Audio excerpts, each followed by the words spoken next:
Hey everyone, Tate here with another IMS How To video. In this week's video, we're going to continue our team series that we started last week. And we're going to go kind of that same level, nice and easy, kind of starting with teams. And it happens to be a very frequent ticket I get from clients, and that is when they join a Teams meeting, they either can't be heard or they can't hear the participants. And 9 times out of 10, what this is just a simple, the computer not understanding which input or output device you are using for your audio settings. So if you have like speakers plugged in, a dedicated mic, like a Bluetooth headset, it might be trying to come out of one of those items, or even like your monitor, if it's plugged in like HDMI, you can sometimes see that as an audio source even though there's no speakers. And so what you need to do is actually tell Teams which audio devices you want to be using. And to do that, that's actually really simple here. So we'll go ahead and follow along with me. On the top right corner, right by your login or profile icon, excuse me, this guy right up here, I'm going to see these 3 little dots with the ellipsis. If you go ahead and click on that guy, that will pop up like a small little settings menu. And then if you select the main settings icon, it will pull up a full settings view. And what we're going to be looking for is actually going to be under devices. And you're going to see your different audio devices coming in. Most of the time, depending on your situation, you're not going to be wanting it to come through speakers. You'll be wanting it to come through a headset. So like right now I'm talking to you on a dedicated microphone, but like in a Teams meeting, I would rather it be a more personal or private conversation, so I want it to go through my headset. So if you click on that first one there, it's going to show you all your audio devices. And so we can click on Yeti, and then it's actually going to switch it to my dedicated microphone here, which wouldn't work too well. While you guys would be able to hear me, I want to be able to hear you because it doesn't have a speaker.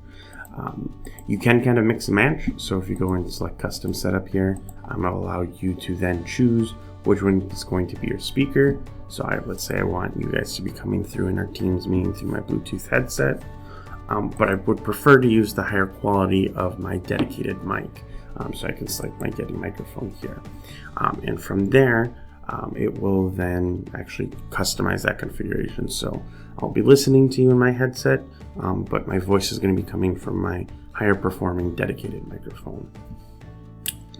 A couple of quick other settings we'll look at here while we're in here is you can do adjust mic for sensitivity.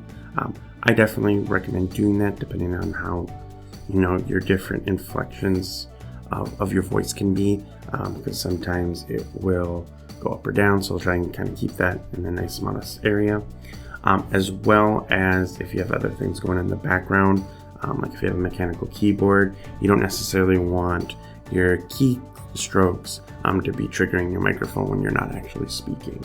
Can be kind of disruptive to the call. You can also do some like audio suppression, so like if you have music playing in the background, you can then have it tune that down so it focuses mostly on your voice. Other way, if you want it to be high fidelity music mode, as music's part of the presentation, you could turn that on there. As you kind of scroll down, the next part would be the camera, which can be a potential audio device. So webcams sometimes do have speakers built into them, and from here you can drop down and actually select which camera you have. Right now my laptop's closed, so that's why you're seeing a black screen on my HP one, but if I were to use my dedicated webcam, that would pop on there. If you do want to then test your settings, which is something I definitely recommend doing before every single Teams call, just that way you can get into the Teams meeting and be able to participate right away. So always make a test call. When you click on this button, what will happen is Teams will actually pop up and have like a test call, so to kind of hear a audio recording of someone saying, hey, this is a Teams test call, go ahead and speak. If you speak and then you wait a few seconds, it'll actually say your voice back to you, then letting you know that both your microphone and your headset is working.